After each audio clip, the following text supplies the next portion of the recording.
Welcome to the Wake Up Dad Show. This is episode number 34.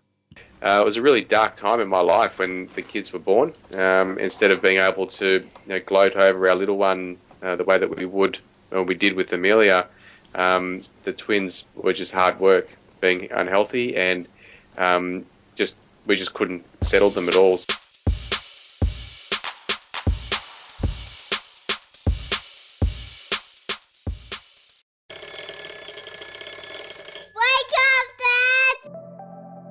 Are you confused and overwhelmed about your role in all the craziness that is being a dad? Are you struggling to create the life you hope for?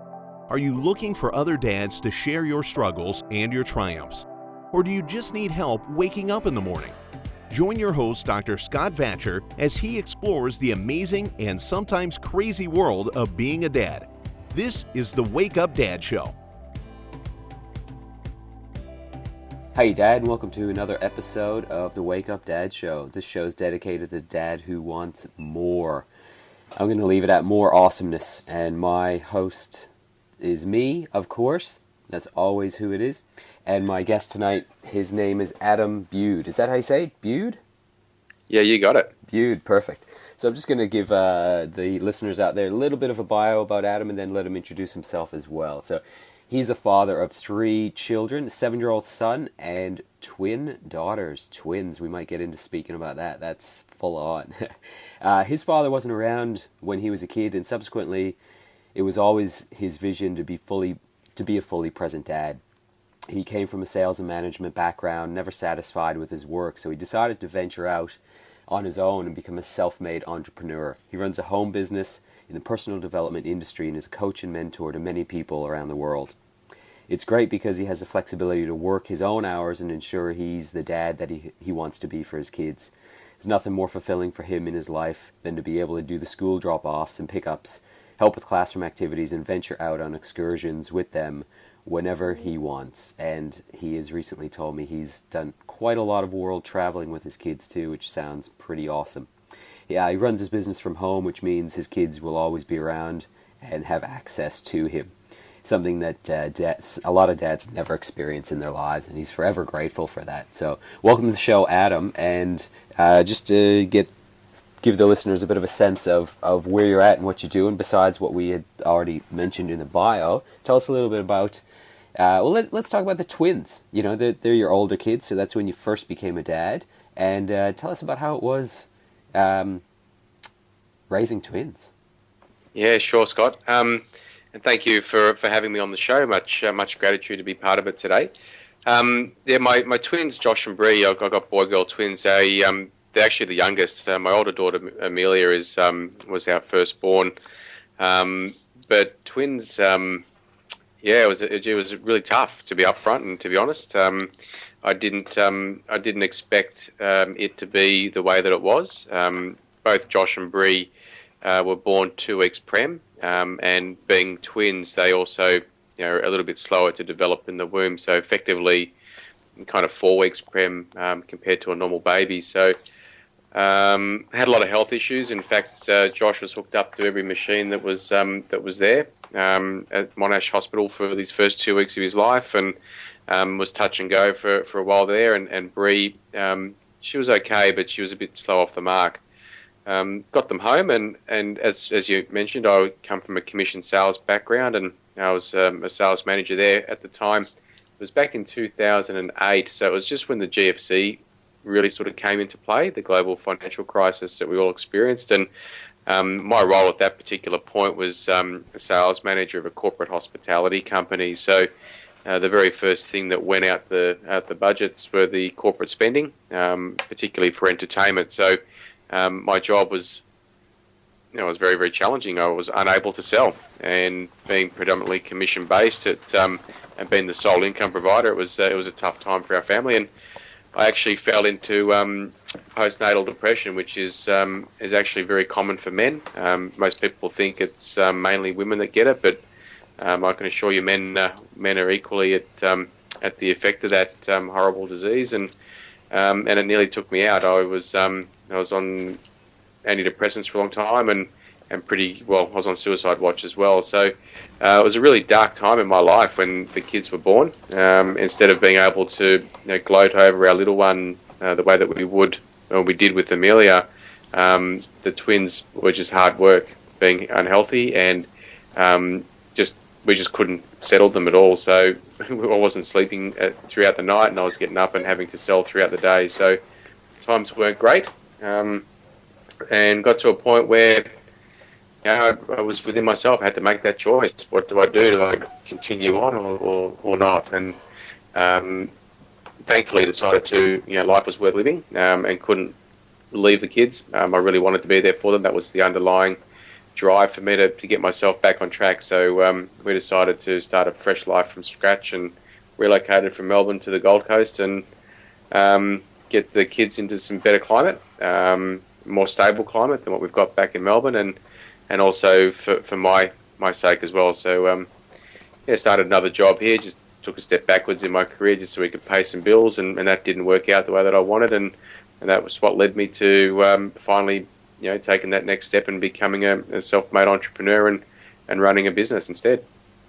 Wow, that's quite the story. Thanks for sharing that, and sorry for messing up the ages of your kids. So you had a daughter first and then the twins, and yeah. I truly think that you hit the nail on the head there, that again, that one of the reasons why I created this show was to just help dads out there. The resources for dads are just so limited, and postnatal depression is something that most men would have never heard of when it comes to them.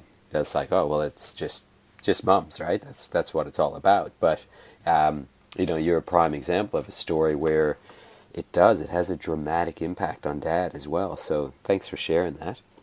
What do you think that some of the, you said that the kids were your drive to just stay alive and to get yourself back on track.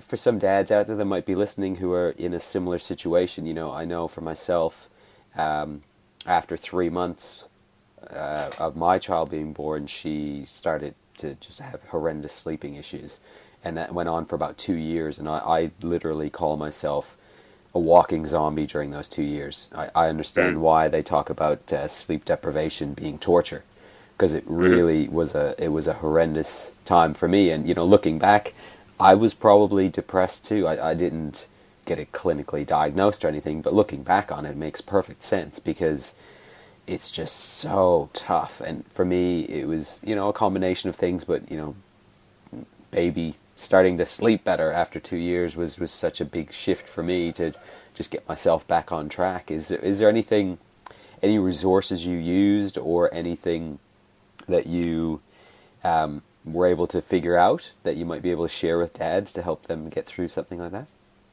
Yeah, it's a great question.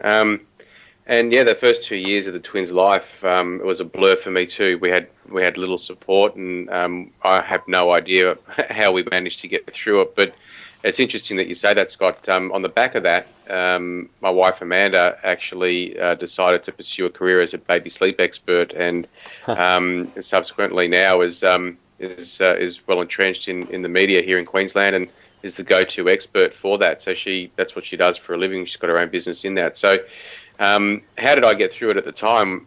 I really don't know.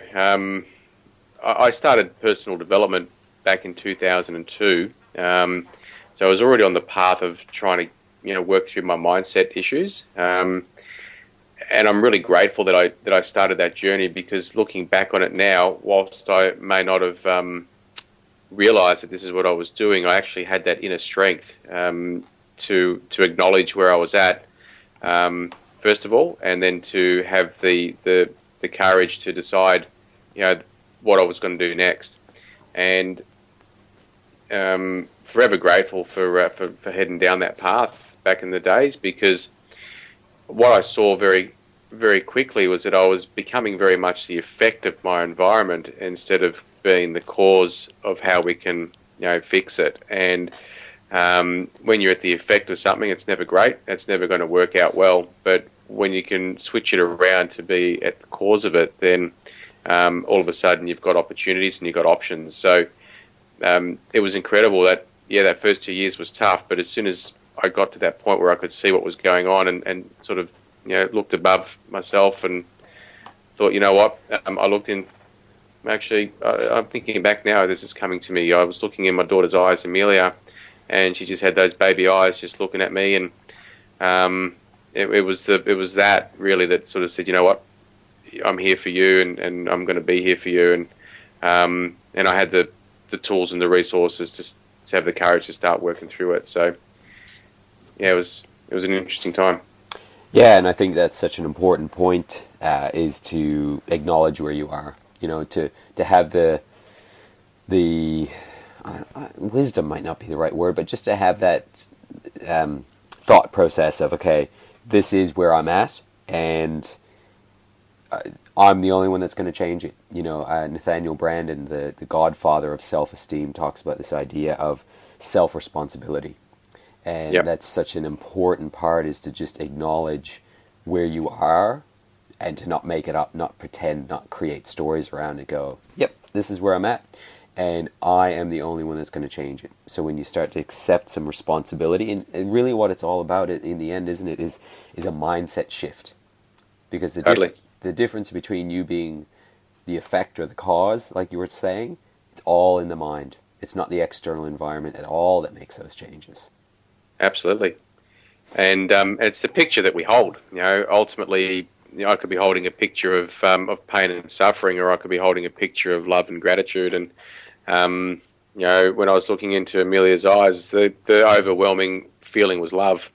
When I was looking at my circumstances and dwelling on that picture, then it was the opposite of that. So we get to choose. And I think when you leave your ego at the door and you really be honest and authentic with yourself, then it puts us in a better position where we can start taking little steps, and they are little steps. They're not massive, but just taking that next step to the road of recovery and getting life back on track. Yeah, and it's all about little steps. There is no true big steps. I've been involved in the health and wellness game for over 20 years, been a coach and a mentor and everything else, and in reality, any true change is slow, steady steps. You can make massive leaps at some points, but they're usually not sustainable. It's about just creating everyday change. It's going to make that difference. I call it the magic bullet. We want to find the one thing that's going to fix everything. And there is no magic bullet. It's the idea, a friend of mine calls it rinse and repeat. Finding those little things that are going to start to cause true change, and doing them day in and day out and day in and day out. And so let's talk about the 5 P's of dadhood. For the listeners out there, as a reminder, P number 1 is purpose, which is your big picture, your legacy, the reason why you're here. P number 2 is power, you're reaching optimal health. P number 3 is parenting, of course, being the best versions of ourselves for our kids. P number 4 is providing and taking care of our family as role models and on a financial basis. And P number 5 is passion in our relationships. And you made that really big switch from basically sales for another company into this entrepreneurial role of creating it for yourself. And basically what you're doing at the moment, and I'm going to get you to expand on this, is you're helping people in the realm or role or world of self-help, self-development. So just give us a little bit more about what you're doing and how you think that this could help dads out. Because what I'm finding, the more and more dads that I talk to out there, is that they feel like they're stuck in their role, in their work. Their providing is there. They want to provide for their family, so they're working. But there's no connection between their providing and their purpose. And I feel like that's just a path for destruction. So how do you think that, what you do could help dads in that role? Just say I'm a dad and I've got a couple of kids at home, mom's at home with the kids. I work for, a corporation, the government, something. And I really don't enjoy what I do. I go in because it helps provide for the family, but I really don't have any passion at all behind what I do. What would you talk them through, and what would you say? Yeah, it's a great question. Instinctively, and I went through this myself, particularly after Amelia was born, my first daughter. that need to provide, that feeling to provide, just took over. It was something that I never even knew was inside me, and it was all about just making sure that the family was taken care of. That was the role that I casted myself into, based on seeing my father and his father do it before them, and I guess from my point of view, I spent many years doing stuff that I hated, and what I hated to do for money, and it never felt right at all. It just didn't feel right. So I always had in the back of my mind that there has to be a better way. There's got to be a different option. Life cannot be this way. I did not ever, for 1 minute, and still today, don't believe that anybody has been born to fit into a mold, into a system, and just be a factory worker for the dollar.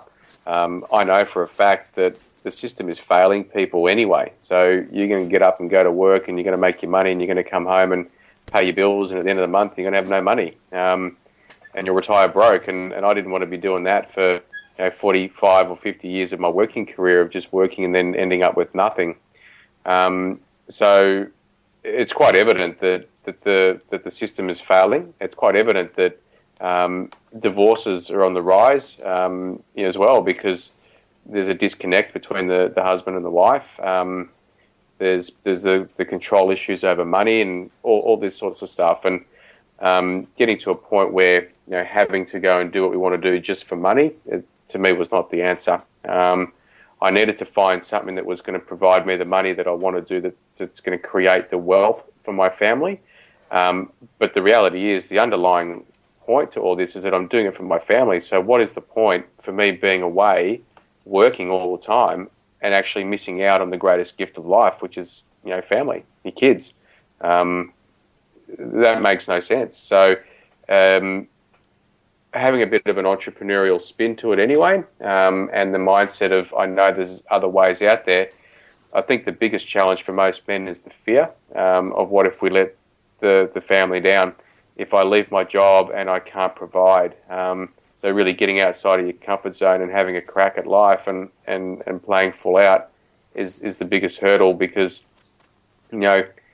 someone who's self-employed can make more in a month than the average person makes in a year, and there's no difference between them or me, as far as I saw it. I mean, what makes that person over there who's making $500,000 any better than me from a human point of view? They still eat, they still sleep, they still have same issues I have, just on a different scale. So there's plenty of references out there that it's possible. It's just a matter of being open and not being closed, and exploring how you can find that balance, and having the courage to back yourself. And I think society knocks that out of a lot of people, and does it from a very early age. And I'm all about helping people re-empower themselves to take their life back and say, what, I can do this, and there is other ways, and I'm going to follow that.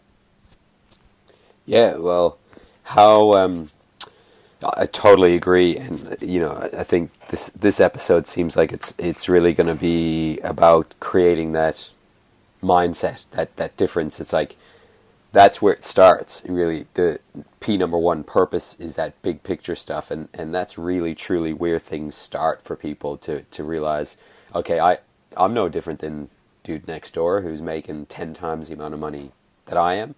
I'm no different from any of the people out there that have anything that you want. We're just using money as an example here, but really it comes back to deciding that it means enough to make the change. It means enough to you to do what it's going to take, because doing what it's going to take is sometimes it's hard work. There's no doubt about it. Having an amazing life is not about all the times that you lie around on the beach and have a chilled out time. It's about what got you to that position, because you could just become a bum, so to speak, and just go lie on the beach all day, but your purpose isn't there, your power's going to go down, you're not going to be a great parent if you're doing that, and I'm sure your passionate relationships are going to suffer by doing that. So it's really not about that. It's about creating the life of your dreams and deciding that it means enough to you to do the work.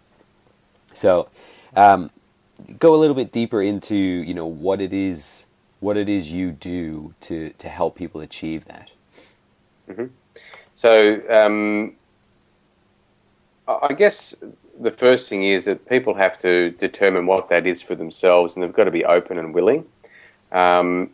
So, part of what we do is with our products, it's all about personal development. So we're giving people the tools and the resources to work through limiting beliefs, self-imposed barriers, the fears, the doubts, all these different things that really hold people back from achieving greatness in life.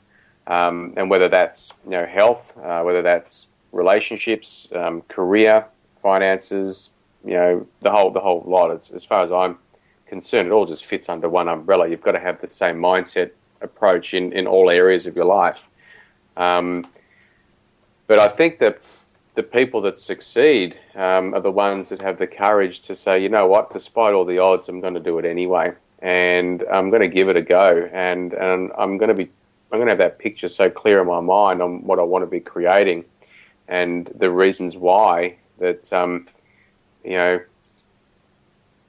and then it's sort of sleeves up and head down and bum up and away you go, and you get busy making it happen. So do you have any with these personal development situations that you go through? Of course, nothing changes. Again, like we were talking about earlier, nothing changes overnight. But do you have any a practical tip, one or two tips that you could tell a dad? So say you only had 2 minutes with a dad who was like, can tell me something I can do today or tomorrow that I can start this journey out. Do you have any practical tips? Yeah. Well, the first thing that comes up for me is to actually focus on gratitude. It's something that most people don't focus on. I'm going to assume that most men don't, even more so. It's very easy for us to be consumed in what we think is going on and buying into the story to what we're creating. And easily along that way, we're losing focus of what we've got around us to be grateful for. And the whole point of personal development is to acknowledge where you're at, but then have the ability to shift the way that you think, in the sense where if you can shift it around gratitude and be grateful for what you've got around you, and be grateful for what you're doing and why you're doing it, and the actual underlying purpose behind it, that actually changes our vibration. And by changing our vibration, what we're going to be doing is we're going to be attracting more of what we're putting out to the universe. The universe really is, we're all just vibrational beings at the end of the day, so what we project, we get. So changing our vibration, changing our thought processes and being grateful for what's going to come is a great way to start, because it just opens the world up for you. The other thing that sort of comes up for me really around that, Scott, would be we are born sovereign human beings, and I've always believed that. We all have our own purpose here, and I think the biggest challenge for most men is that whole dare to dream thing is squashed out of them from a very early age. They're indoctrinated into the system. So being a sovereign human being and knowing that it's your birthright to be abundant in all areas of your life, from my point of view, it gives people the permission to start dreaming again and start believing in what they can actually create. When you couple that with the gratitude, I think it just instantly changes the way that we think about everything. Yeah, and I'm a big proponent, I'll call it, of the gratitude movement. I find a lot of times if I'm speaking to different dads out there or whatever, and if they're having a really tough go of things, they find it difficult to find gratitude in something because they're having a tough go, with could be with their wife, could be with their kids. They're not doing what, there's no purpose, there's no, the providing is less than they want. All the 5 Ps are really challenging to them at that moment. And so they find it difficult to focus on the gratitude. And I say, just find something, even if it's a good cup of coffee.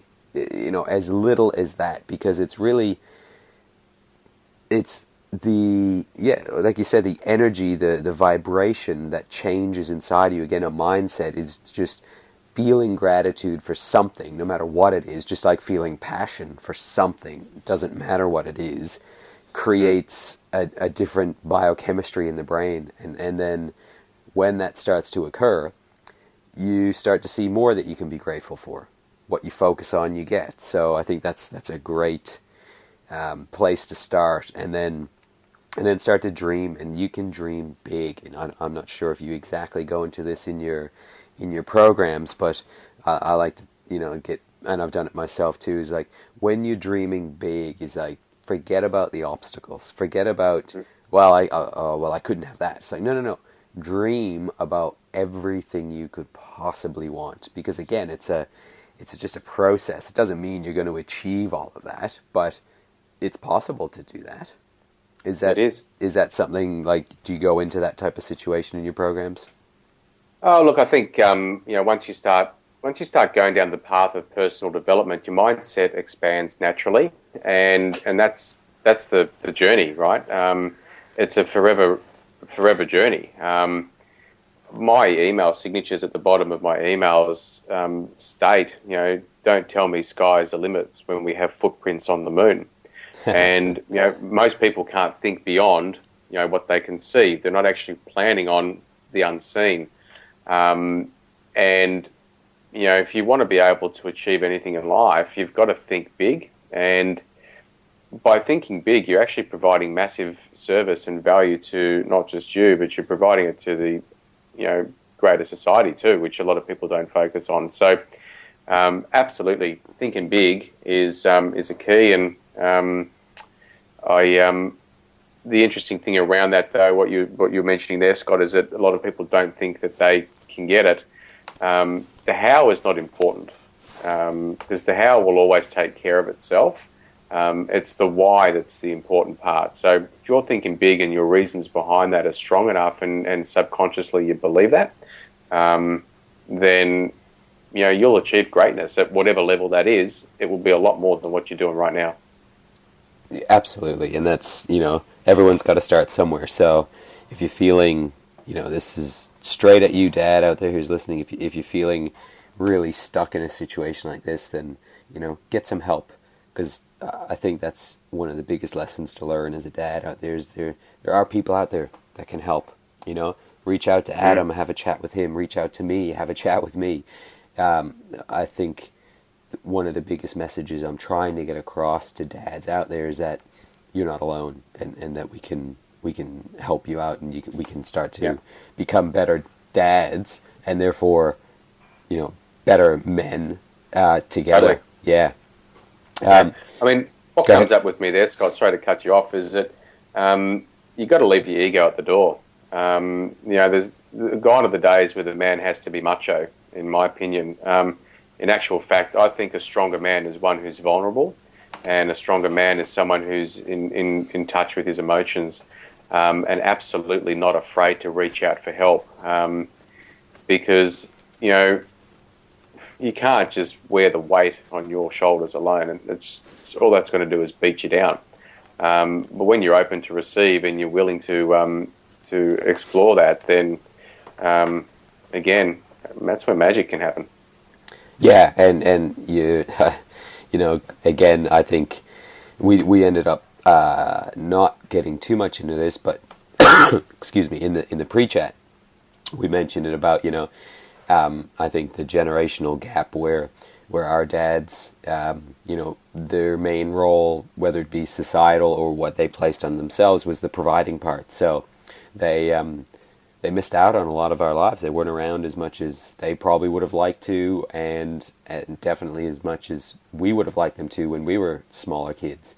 And I think that's so important. So, you've mentioned in the pre-chat as well, is that you've been able to do quite a lot of travel with your work as well, and take your kids along with you. Just go through that a little bit. How is that possible? Because a lot of dads out there would probably be like, well, how do you do that? How's that possible? Yeah. Well, I think it's quite interesting. My wife Amanda went on a school excursion with Amelia this week, and one of the other kids was just having a chat to her. They're just chitter-chatting as they do, little 9-year-olds, and Amelia was telling this other kid that, just in the last year or so, it's been since December last year that we took them to Ireland for a week. We stayed in a castle in Ireland, which was just awesome.